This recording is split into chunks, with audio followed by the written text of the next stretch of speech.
"I'm just trying to help." Rosa Martinez's humble words echoed through the crystal ballroom as billionaire Richard Sterling collapsed from a massive heart attack at his own $50,000 per plate charity gala.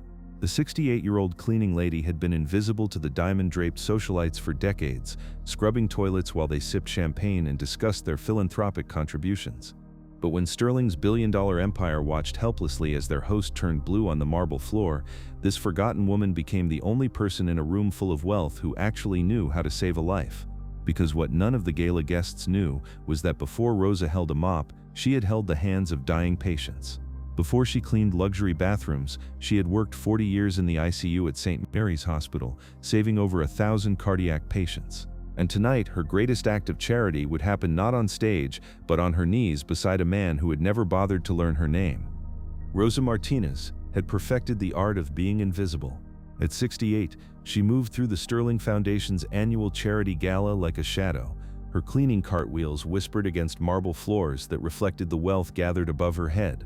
She wore the same gray uniform every evening, pressed and spotless, her silver hair pulled back in a practical bun that had remained unchanged for 15 years. To the socialites who glided past her in their $1,000 gowns and diamond tiaras, she was nothing more than necessary help, a fixture in their world of conspicuous charity and tax-deductible generosity. But Rosa saw everything. She had spent 15 years cleaning up after people who spent more on a single piece of jewelry than she earned in a year. She knew which board members arrived already drunk, leaving empty champagne bottles in bathroom stalls. She knew about the affairs, the business deals whispered in coat closets, the casual cruelty that flowed through these events like expensive wine. And most importantly, she knew about Richard Sterling's deteriorating health, because she had been cleaning up the evidence of his medical negligence for months. Sterling was 55 years old, the third-generation heir to a pharmaceutical fortune worth over $8 billion. He wore his inherited wealth like armor against mortality, believing that money could buy him immortality and immunity from the health problems that plagued ordinary people. He worked 20-hour days managing his empire, survived on energy drinks and prescription stimulants, and dismissed his cardiologist's warnings with the arrogance of someone who had never faced consequences for his choices. Rosa had found the unopened heart medications in his private bathroom wastebasket, still sealed in their pharmacy bags with urgent instructions from Dr. Patricia Williams, one of the city's most respected cardiologists. She had seen the stress test results and cardiac specialist reports crumpled and thrown away like inconvenient suggestions rather than medical necessities. She had watched him pop nitroglycerin tablets when he thought no one was looking, his face gray with exhaustion and denial. The knowledge ate at Rosa like acid. Every medical instinct she had suppressed for 15 years screamed at her to intervene, to say something, to use the expertise that had once defined her entire identity. But Rosa Martinez, the cleaning lady, was a carefully constructed fiction, built over the ruins of a life that had ended when she was forced to leave nursing due to circumstances beyond her control. 40 years ago, fresh out of nursing school, Rosa had started at St. Mary's Hospital as an idealistic young woman determined to heal the world. She had worked her way up through the ranks, specializing in cardiac intensive care, becoming one of the most respected ICU nurses in the state. Her hands had guided over 1,000 patients through cardiac emergencies, her voice had calmed dying patients in their final moments, and her expertise had trained dozens of younger nurses who went on to save thousands more lives. But nursing had broken her body. 4 decades of 12-hour shifts, lifting patients, running between emergency calls, and absorbing the emotional trauma of life and death decisions had taken their toll. At 63, chronic back problems and arthritis had made it impossible for her to continue the physical demands of intensive care nursing.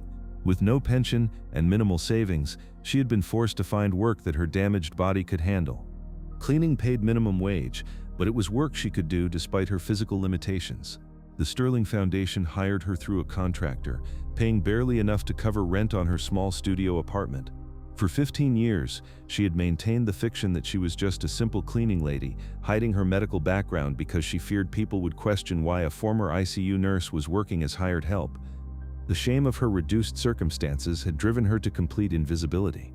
She never spoke unless spoken to, never offered opinions or suggestions, and certainly never revealed that she could diagnose medical conditions from the prescription bottles she emptied from wastebaskets. The woman who had once commanded respect in hospital corridors now apologized for her very existence. This particular Saturday evening in October started like any other charity gala. Rosa arrived at the Grandview Hotel ballroom 4 hours before the event, part of a crew that transformed the space into a glittering showcase of wealth and apparent generosity. The Sterling Foundation's annual fundraiser was one of the city's most prestigious social events, attracting politicians, celebrities, and business leaders who paid $50,000 per plate for the privilege of being seen as charitable while enjoying a meal that cost more than most people's monthly salary. As Rosa cleaned and prepared the bathrooms that would serve 500 of the city's elite, she reflected on the bitter irony of the evening. These people would spend the night congratulating themselves on their philanthropy while she, who had spent 40 years actually saving lives, scrubbed their toilets for wages that barely covered her medical bills for the arthritis caused by decades of selfless service. The theme of this year's gala was Heroes Among Us, celebrating individuals who had made extraordinary contributions to their communities. Rosa had read about the honorees while cleaning Sterling's office earlier that week: a tech entrepreneur who had donated computers to schools, a real estate developer who had funded a new wing of the Children's Hospital, and a socialite who had organized charity fashion shows. All deserving recipients. But Rosa couldn't help thinking about the real heroes she had worked with for 40 years: nurses, orderlies, and technicians who saved lives every day for modest salaries and no recognition. As the guests began arriving at 7 o'clock, Rosa retreated to the service areas, where the help was expected to remain invisible. She watched through service windows as diamonds sparkled under crystal chandeliers, as champagne flowed like water, and as conversation centered on stock portfolios and vacation homes, rather than the charitable causes they were supposedly supporting. Sterling looked particularly pale that evening, she noticed. His usual confident stride seemed forced, and she could see a fine sheen of perspiration on his forehead, despite the ballroom's aggressive air conditioning. These were warning signs that 40 years of cardiac experience had trained her to recognize, but Rosa Martinez, the cleaning lady, had no right to voice medical concerns to a billionaire philanthropist. The dinner proceeded with typical charity gala pageantry. Sterling gave his opening remarks about the importance of giving back to the community, his voice strong despite the obvious physical discomfort that Rosa could detect in his posture and breathing. The award presentation celebrated the selected heroes with heartfelt speeches about the power of individual generosity to change the world. But Rosa knew something that none of the gala guests understood.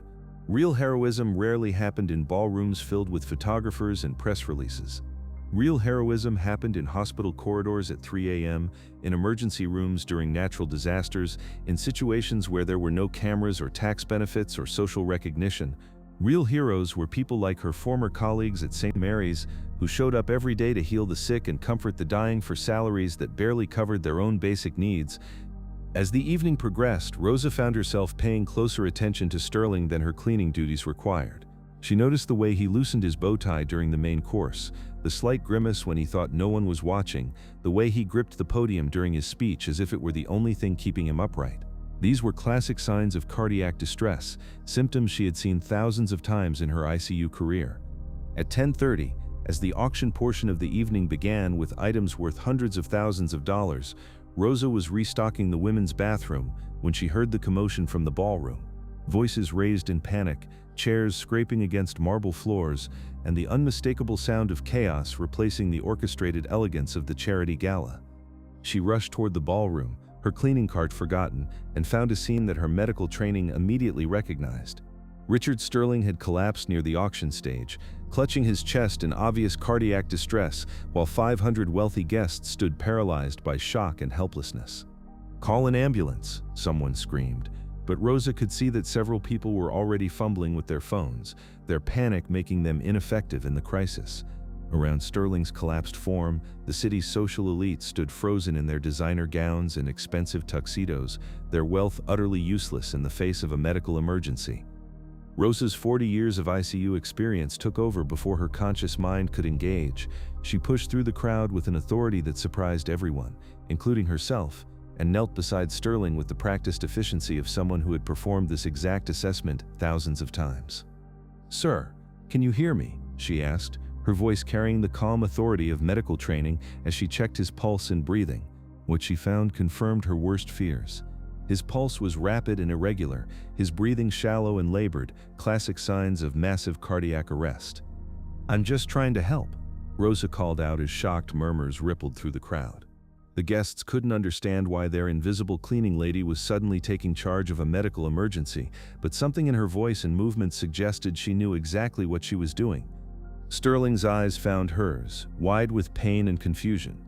"I can't breathe," he gasped, his skin taking on the grayish pallor that Rosa had learned to fear during her decades of cardiac care. "Just stay calm, Mr. Sterling," Rosa said softly, her hands automatically positioning his head to optimize his airway while she assessed his condition. "You're having a cardiac episode, but you're going to be okay. I need you to try to relax and breathe slowly." Around them, the ballroom had erupted in controlled chaos.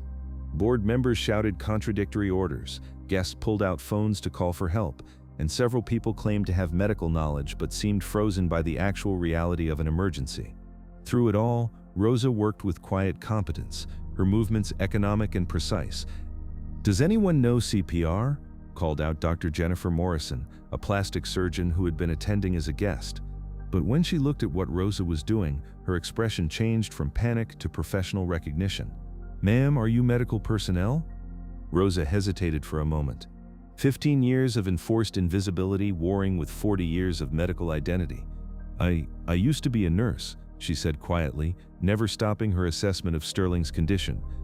Dr. Morrison immediately deferred to Rosa's expertise, recognizing the competence in her movements. "What do you need?" she asked, falling into the support role that the situation demanded.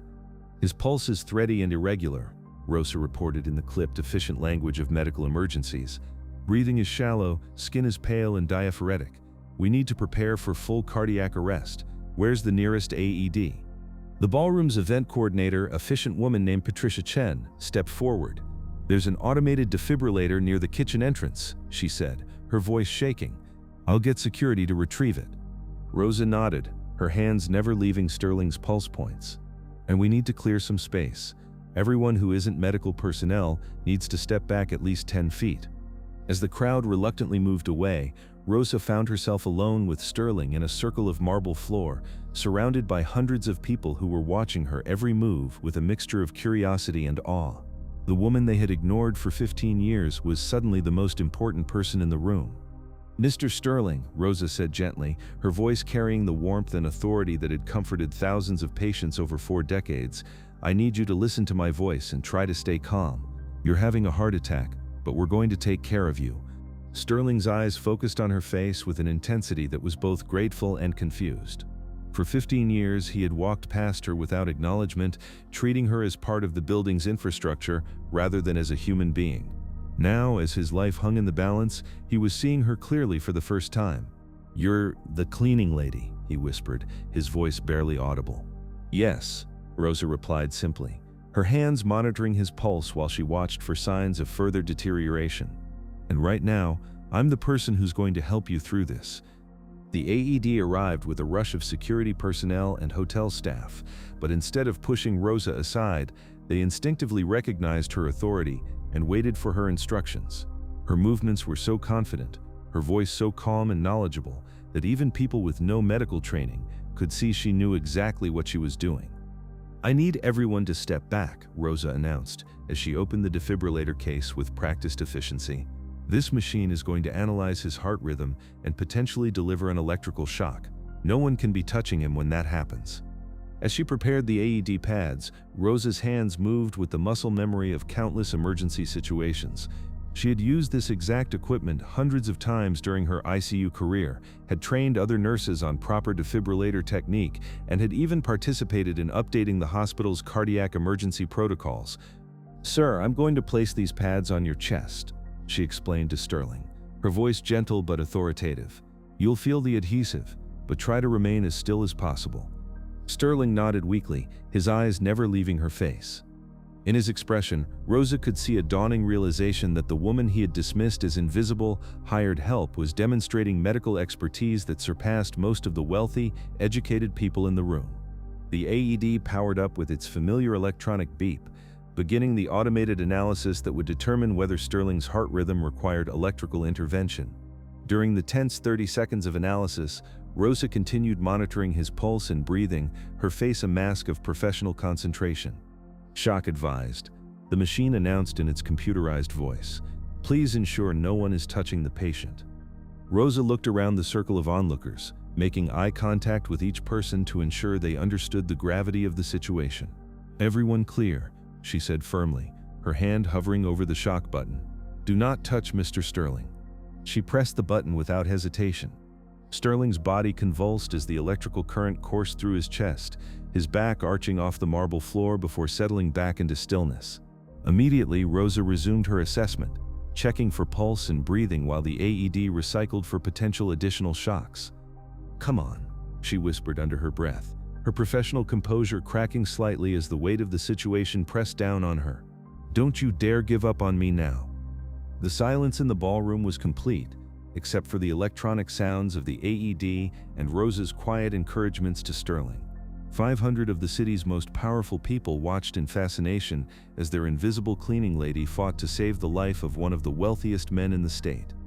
Then, like a miracle, Sterling's eyes fluttered open. His breathing, which had been shallow and irregular, suddenly became stronger and more regular. Most importantly, when Rosa checked his pulse, she found it strong and steady, no longer the weak, irregular rhythm that had indicated his heart was failing. "Mr. Sterling, can you hear me?" Rosa asked, her voice gentle but alert as she leaned over his face. "You've had a cardiac episode, but your heart rhythm has been restored. Try to stay calm and breathe normally." Sterling's eyes focused on her with clarity and recognition. For the first time in 15 years, he was truly seeing Rosa Martinez, not as invisible help, but as the skilled medical professional who had just saved his life. "You," he whispered, his voice weak but clear. "How did you—" "I used to be a nurse," Rosa replied simply, her hands still monitoring his vital signs. 40 years in cardiac intensive care. The admission sent a ripple of shock through the watching crowd. The woman they had treated as invisible, hired help, had just revealed that she possessed more relevant medical expertise than anyone else in the room. The irony was not lost on the gathered socialites. The most qualified person at a healthcare charity fundraiser had been cleaning their bathrooms. The paramedics arrived with a rush of official authority and professional equipment, but instead of pushing Rosa aside, they immediately recognized her competence and began working with her as a colleague. Their questions were technical and specific. What was the initial rhythm?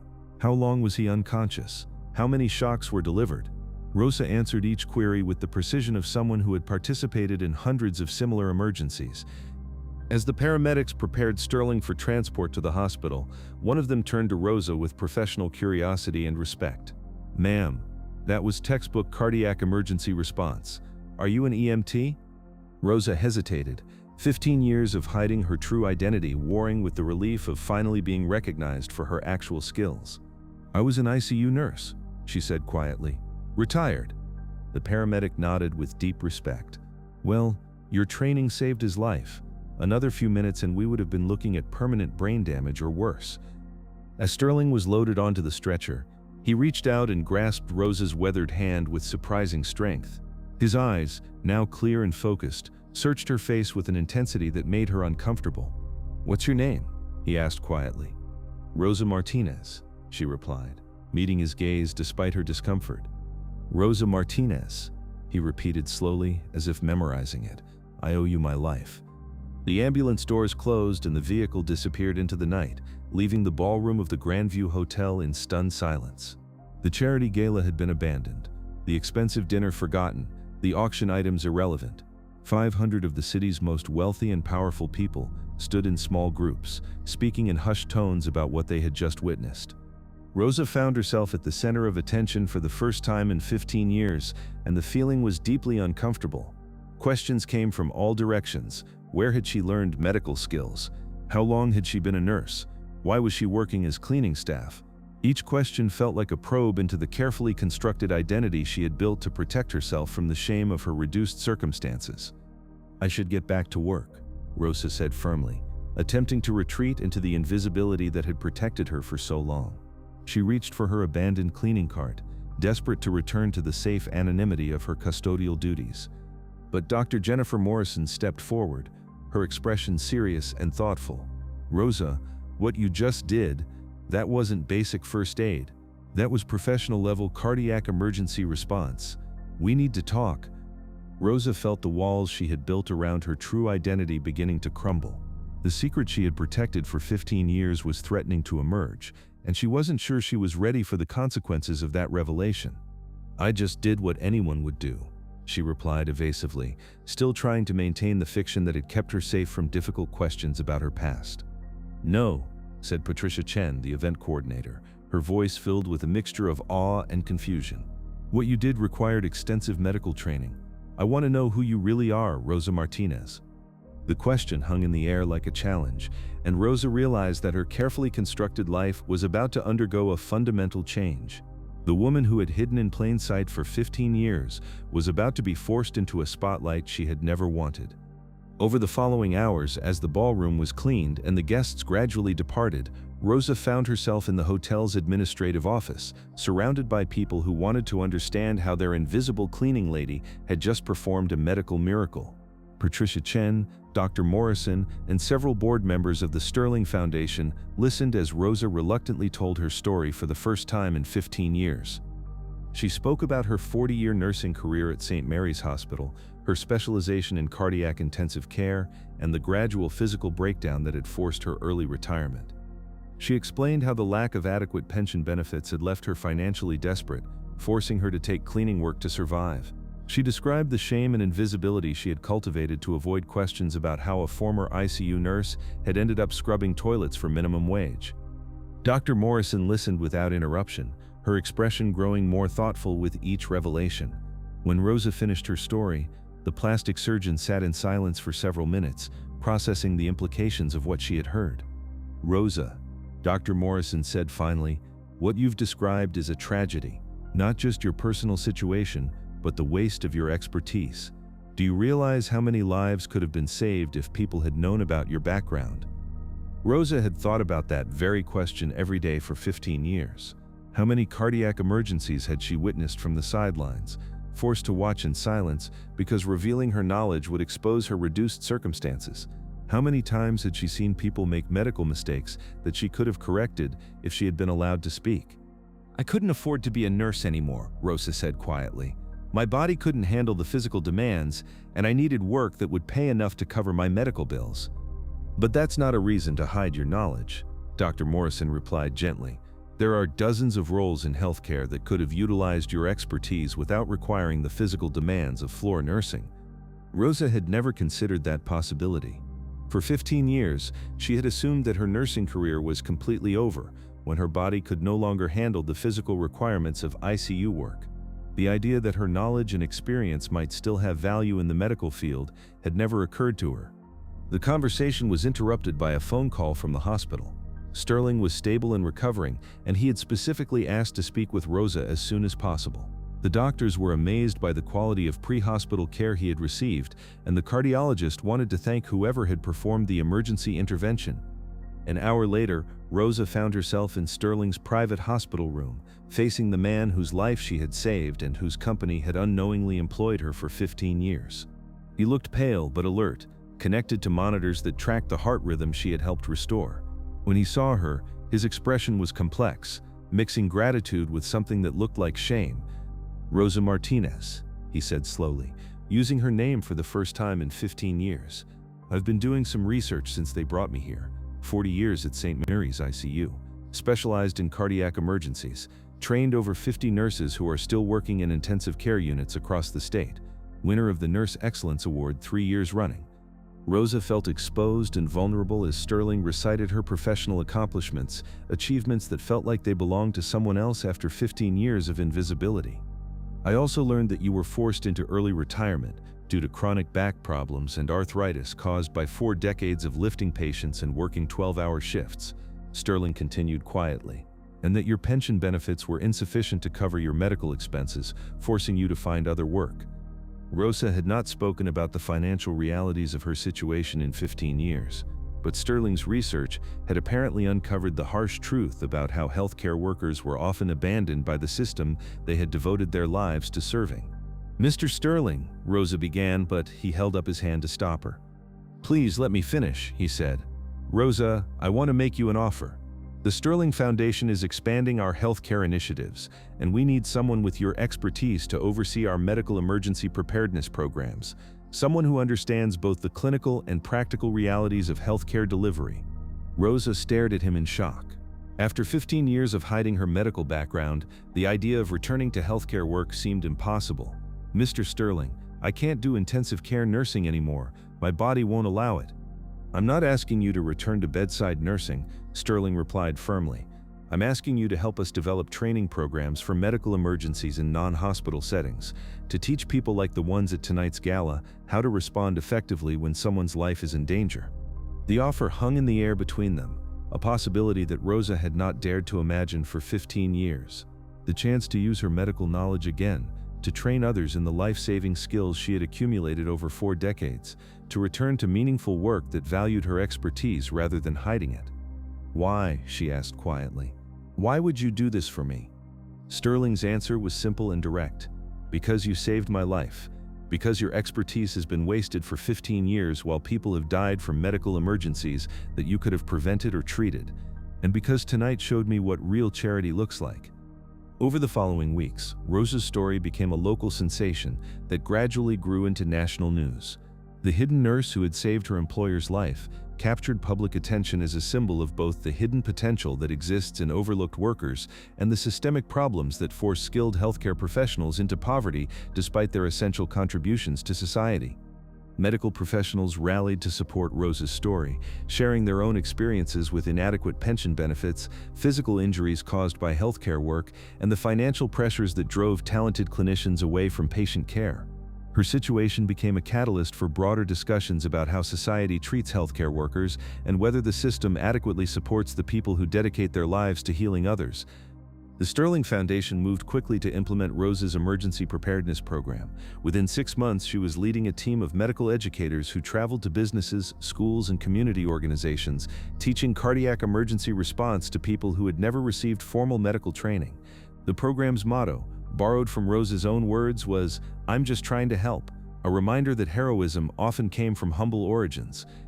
But Rosa's impact extended far beyond emergency preparedness training. Her story inspired the Sterling Foundation to launch a comprehensive review of how healthcare expertise was being underutilized in their community. They discovered dozens of retired nurses, physician assistants, and technicians who were working in low-wage jobs despite possessing valuable medical knowledge that could benefit society. The Rosa Martinez Healthcare Transition Program was established a year later, providing career counseling, retraining opportunities, and financial support for healthcare professionals who needed to transition away from bedside care but wanted to continue contributing their expertise to the medical field. The program helped former ICU nurses become medical educators, retired physicians become public health consultants, and experienced technicians become equipment trainers. Sterling's personal transformation was equally dramatic.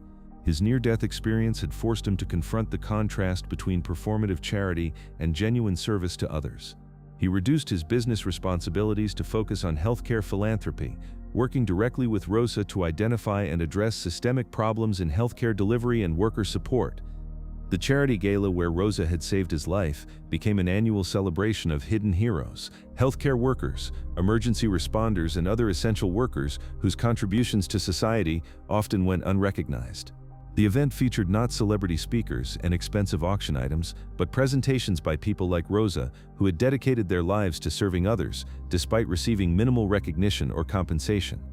Rosa's transformation from invisible cleaning lady to respected healthcare advocate became the subject of books, documentaries, and countless articles about the importance of recognizing and utilizing the expertise that exists in unexpected places. But for Rosa herself, the most important change was simply being able to use her skills to help people again, to train others in the life-saving techniques she had mastered over 40 years, and to know that her knowledge was making a difference in the world. The marble ballroom of the Grandview Hotel was renovated to include a comprehensive medical emergency station, complete with advanced defibrillation equipment, trauma supplies, and a direct communication link to emergency services. A bronze plaque near the entrance read, "In honor of Rosa Martinez, whose quiet heroism reminds us that the most valuable people are often the ones we overlook." 15 years of invisibility had ended with 5 words, "I'm just trying to help." The woman who had been ignored and dismissed had not only saved a life, but had transformed the way an entire community thought about service, expertise, and the value of every human being. In choosing to break her silence and reveal her medical knowledge, Rosa Martinez had discovered that sometimes the greatest courage lies not in grand gestures, but in the simple decision to use your skills to help another person, regardless of the consequences to yourself. The story of the humble hero became more than just a tale of individual redemption. It became a symbol of how society often overlooks the skills and potential of people based on their current circumstances rather than their true capabilities and contributions. Rosa's journey from respected nurse to invisible cleaner and back to medical leader demonstrated that expertise and value could survive even the most difficult circumstances, waiting for the right moment to emerge and change lives once again. In the end, the cardiac emergency that nearly killed Richard Sterling became the catalyst for saving not just his life, but Rosa's sense of purpose as well. The humility that she had worn like armor for 15 years became the foundation for a new kind of leadership, one that valued service over recognition and competence over status. And the woman who had spent 15 years being invisible to the world around her became a beacon of hope for anyone who has ever felt that their talents were unrecognized or their contributions undervalued. The final lesson of Rosa Martinez's story was perhaps the most important, that true charity doesn't happen in ballrooms filled with cameras and tax benefits, but in the quiet moments when one person chooses to help another, regardless of recognition or reward. Her simple words, "I'm just trying to help," became a reminder that heroism often wears a uniform, carries a mop, and speaks with humility rather than fanfare. Sometimes the most powerful person in the room is indeed the one everyone else has been trained not to see. 5 years after that transformative night at the charity gala, Rosa Martinez stood in the training center that bore her name, watching as a new class of community emergency responders practiced the cardiac life support techniques that had saved Richard Sterling's life. The Rosa Martinez Emergency Response Institute had become one of the most respected medical training facilities in the country, teaching thousands of people each year how to respond effectively during medical emergencies. Dr. Martinez, a young paramedic, approached her with the mixture of respect and eagerness that Rosa had learned to appreciate over the years. The honorary doctorate from the State Medical University had been an unexpected honor, recognizing her contributions to emergency medical education and community health advocacy. "Please just call me Rosa," she replied with the same humility that had characterized her response to recognition throughout her transformation from invisible cleaner to celebrated healthcare advocate. Despite the accolades, the speaking engagements, and the national recognition, Rosa had never lost the modest perspective that had guided her through 40 years of nursing. "I wanted to thank you for the scholarship program," the young woman continued. "Without the Martinez Foundation's support, I never could have afforded paramedic training. Now I'm working with the city's emergency response team, and last month I helped save 3 lives using the techniques you developed." Rosa smiled, remembering her own struggles as a young nursing student, working multiple jobs to pay for her education while studying late into the night. The Rosa Martinez Emergency Medical Education Foundation had provided scholarships to over 500 emergency responders in 5 years, focusing particularly on students from working-class backgrounds who understood the value of service over recognition. "What's your specialty focus?" Rosa asked, genuinely interested in the young woman's career development. "Community emergency response," the paramedic replied enthusiastically. "I want to work in underserved areas where people don't always have quick access to hospitals. I want to be the person who can bridge that gap between emergency and professional medical care." Rosa nodded approvingly. Community emergency response attracted a special type of medical professional, people who understood that the most critical medical interventions often happened outside hospital walls, in homes and workplaces, and public spaces where trained responders could mean the difference between life and death. The training institute buzzed with activity as students practiced on state-of-the-art simulation equipment that could replicate every type of medical emergency. Rosa watched with pride as they learned the same assessment and intervention techniques she had used during her ICU career, skills that would soon be deployed in communities across the country. Each student represented the potential to save dozens or hundreds of lives over the course of their careers. "Rosa," another voice called from across the room. She turned to see Dr. Michael Chen, the Institute's Director of Community Outreach, approaching with a tablet full of data. "I wanted to show you the latest statistics from our graduate programs. Communities with our trained emergency responders are showing a 48% improvement in survival rates for out-of-hospital cardiac emergencies." The numbers were gratifying, but Rosa had learned that statistics only captured part of the impact. Behind each percentage point were individual human stories, families that remained intact, children who still had parents, spouses who didn't become widows or widowers. The ripple effects of emergency medical intervention extended far beyond the immediate crisis, touching entire communities and future generations. "That's excellent progress," Rosa replied, reviewing the data with the same attention to detail that had characterized her nursing career. "But I'm particularly interested in the long-term community health outcomes. Are we seeing improvements in overall emergency preparedness and health awareness?" Dr. Chen nodded enthusiastically. "That's where the real success story emerges. Communities with our training programs are showing increased health literacy, better emergency preparedness, and stronger networks of mutual support. People are learning to see emergency response as a community responsibility rather than something they leave entirely to professionals." This community-centered approach to emergency medicine had become one of Rosa's signature innovations. Too often, she had seen communities where people felt helpless during medical emergencies, waiting for professional responders who might be minutes or hours away. Her training programs emphasized the importance of community members supporting each other, using basic medical skills to bridge the gap between emergency and professional care. The conversation was interrupted by the arrival of Richard Sterling, who still visited the Institute regularly despite his busy schedule leading the Sterling Foundation's expanded healthcare initiatives.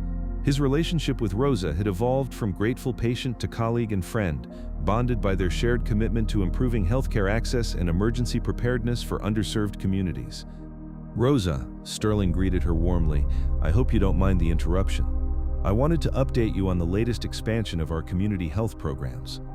Under Rosa's guidance, the Sterling Foundation had become a major force in community health advocacy and emergency preparedness. The foundation now funded training centers in 12 states, mobile emergency education units that brought training to rural communities, and research initiatives that studied the most effective methods for community-based emergency response. "The mobile training units are exceeding all our projections," Sterling continued, his excitement evident. "Last month alone, we trained over 2,000 people in communities that had never had access to emergency medical education. The feedback has been incredible. People are saying they feel empowered and prepared in ways they never imagined possible."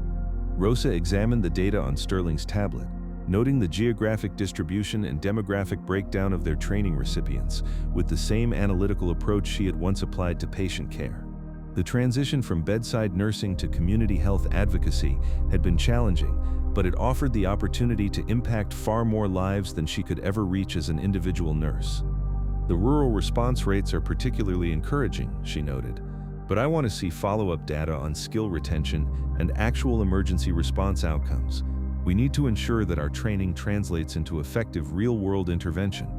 Sterling nodded, understanding Rosa's evidence-based approach to program development. Her experience as both a practicing nurse and someone who had been failed by healthcare systems made her uniquely qualified to evaluate community health programs from multiple perspectives. She insisted on rigorous outcome measurement and continuous improvement for every initiative that bore her name. As they discussed the technical details of program expansion, Rosa reflected on how dramatically her life had changed since that night in the charity Gala ballroom. The woman who had spent 15 years emptying trash cans and scrubbing floors was now consulting with foundations, universities, and government agencies on healthcare policy and emergency preparedness. But more importantly, her story had inspired thousands of other healthcare workers who had faced similar challenges. The Institute received hundreds of letters each month from nurses, paramedics, and other medical professionals who had been driven from direct patient care by physical limitations, financial pressures, or other circumstances beyond their control. Many of them had found new ways to contribute their expertise, supported by the Foundation's career transition programs and advocacy initiatives. "Rosa," Dr. Chen interrupted their conversation, "I hate to break this up, but we have a very special visitor who specifically requested to meet you. A cardiac surgeon from Seattle who says you changed her entire approach to community medicine." Rosa looked up with curiosity as a woman in her 50s approached, wearing the confident bearing of someone accustomed to making life and death decisions, but also carrying an expression of genuine humility and gratitude. "Dr. Martinez," the woman began, her voice slightly trembling with emotion, "my name is Dr. Sarah Kim, and I wanted to thank you personally for what you've accomplished. Your story and your work have revolutionized how I think about medical expertise and community service." Rosa felt the familiar warmth that came from knowing her work had influenced other healthcare professionals. Each story, like Dr. Kim's, represented not just one physician inspired, but all the patients that doctor would treat with a new understanding of service and humility. "Tell me about your work," Rosa requested, gesturing for Dr. Kim to join their conversation. "How has your approach to medicine changed?" Dr. Kim's story reflected a transformation that Rosa had seen in hundreds of healthcare professionals who had been influenced by her example. As a cardiac surgeon, she had always focused on the technical aspects of her specialty, performing complex operations in state-of-the-art facilities for patients who could afford the best medical care available. "Your story made me realize that some of the most important medical interventions happen outside operating rooms," Dr. Kim explained. "I started volunteering with community health programs, teaching basic cardiac emergency response to people who would never have access to specialized cardiac care. It's changed my entire perspective on what it means to be a doctor." Rosa nodded, understanding the shift in perspective that Dr. Kim described. For 40 years, she had believed that her value as a healthcare professional was tied to her ability to work in intensive care units, using advanced equipment and specialized protocols. Her forced transition to community work had taught her that medical expertise could be equally valuable when shared with ordinary people facing everyday emergencies. More importantly, Dr. Kim continued, "I've learned to approach my work with the kind of humility you've always demonstrated. Instead of seeing myself as the expert who has all the answers, I've learned to listen to communities and understand their specific needs and challenges." The humility aspect of Rosa's approach had perhaps been the most influential element of her story. Healthcare professionals around the country had been inspired by her example of expert knowledge combined with genuine modesty, service without self-promotion, and effectiveness without arrogance. "Dr. Kim," Rosa said warmly, "would you be interested in contributing to our advanced community training programs? We're always looking for specialists who understand both clinical excellence and community service." Dr. Kim's face lit up with enthusiasm. "I would be honored. I think it's important for specialists to understand that our expertise has value beyond the hospital walls, and that some of the most meaningful medicine happens in communities rather than clinical settings." As their conversation continued, Rosa was struck by how her own transformation had inspired others to view their professional roles differently. Instead of seeing career changes or limitations as failures, many healthcare professionals were learning to view them as opportunities to contribute their expertise in new and potentially more impactful ways. The afternoon concluded with a tour of the Institute's simulation facilities, where Dr. Kim observed the same community-based emergency response techniques that Rosa had developed based on her decades of ICU experience. The training equipment allowed community members to practice on realistic scenarios, building the confidence and muscle memory that would serve them during actual emergencies. "This is remarkable," Dr. Kim observed as she watched a grocery store manager successfully perform CPR on a simulated customer. "When I was in medical school, we assumed that medical skills required years of training to master. This program shows that ordinary people can learn to save lives with relatively brief but intensive training." Rosa smiled, remembering her own medical education when the healthcare system maintained strict hierarchies between professionals and lay people. The community training programs had demonstrated that many life-saving skills could be taught effectively to people without medical backgrounds, dramatically expanding the network of potential first responders in any emergency. As the day ended and the institute quieted down, Rosa found herself alone in her office, reviewing the latest reports from training programs across the country. The statistics were impressive: over 50,000 people trained in emergency response, hundreds of lives saved through community intervention, dozens of new training centers established, and countless healthcare professionals inspired to expand their service beyond traditional clinical settings. But beyond the numbers, Rosa thought about the individual stories like Dr. Kim's, the personal transformations and renewed sense of purpose that represented the true impact of her work. Each person influenced by her example would go on to influence others, creating an expanding network of service and humility that extended far beyond what any individual could achieve working alone. She looked out the window at the city skyline, thinking about all the people in those buildings who might someday face a medical emergency. Some of them would be helped by community responders trained in her programs, using techniques that she had developed and refined over 5 decades of healthcare experience.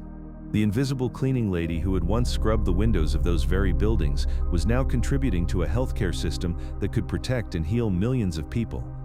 The transformation seemed almost impossible to believe, but Rosa had learned that the most profound changes often came from the most unexpected circumstances. Sometimes it took a crisis to reveal hidden potential, and sometimes the greatest victories emerged from periods of apparent defeat. Her journey from respected nurse to invisible cleaner to healthcare advocate had taught her that expertise and purpose could survive even the most difficult setbacks, waiting for the right moment to emerge and change the world. But perhaps the most important lesson was that service and humility were not signs of weakness or failure, but the foundation of the most meaningful and impactful work. Her simple response, "I'm just trying to help," had become a philosophy that guided thousands of healthcare professionals toward more meaningful and community-centered practice. In the end, the cardiac emergency that had nearly killed Richard Sterling had become the catalyst for saving not just his life, but for transforming how an entire healthcare community thought about service, expertise, and the value of every human being. The humility that Rosa had worn like protective armor for 15 years had become the foundation for a new kind of leadership, one that valued contribution over recognition and competence over status. Rosa's story had become a symbol of hope for anyone who had ever felt overlooked, undervalued, or forgotten. Her transformation from invisible to influential had demonstrated that true worth was not determined by current circumstances, but by the knowledge, skills, and character that people carried within themselves, regardless of their job title or social status. The woman who had spent 15 years being treated as invisible had become a beacon of visibility for countless others who felt unseen and unheard. Her quiet heroism had inspired a movement of community service and mutual support that extended far beyond emergency medicine, touching every aspect of how people related to each other and supported their communities. As Rosa prepared to leave the institute that evening, she paused at the bronze plaque near the entrance that commemorated that transformative night 5 years earlier. The words still moved her. In honor of Rosa Martinez, whose quiet heroism reminds us that the most valuable people are often the ones we overlook. But Rosa knew that the real memorial to that night was not a plaque or a building or even the thousands of lives that had been saved through her programs. The real memorial was the understanding that heroism comes in many forms, that expertise deserves respect regardless of where it is found, and that the simple decision to help another person can change the world in ways that no one could ever predict or measure. Her 15 years of invisibility had ended with 5 words that became a philosophy: "I'm just trying to help." Those words had transformed not just her own life, but the lives of countless others who had learned that service, humility, and competence were the true measures of human value, regardless of recognition or reward.